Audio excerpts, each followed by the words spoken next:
Greetings, everyone. Happy Saturday to you. Senior Master Reid here. Just wanted to let you guys know I feel like I'm in a time warp as Sensei Dave is on vacation. We look forward to that vacation, finishing up and you getting back here. And then Sensei Blake is now in Nashville as he is supporting our students who are competing in the Premier Arts Invitational up in Nashville, and we think that they're going to do a great job representing us.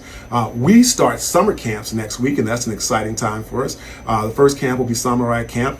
For those who've already signed up for all the summer camps, if you go online at PMAsummercamps.com, you will find all of the registration forms and camp guides online for you to download, and please go ahead and do that. Following that week, we have the very popular Nerf camp coming up. Still a few slots available, so please join us. And then the week after that, we got kickboxing for all those who want to increase their skills. As you guys know, Sensei John does love kickboxing and his martial arts combatants.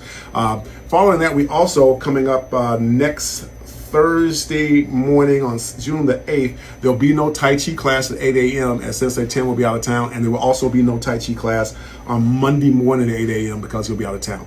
We have other announcements, but that's all I can do for right this minute. Look forward to seeing everyone. Have a happy Saturday, and we shall see you later. Terima kasih, aloha, one love.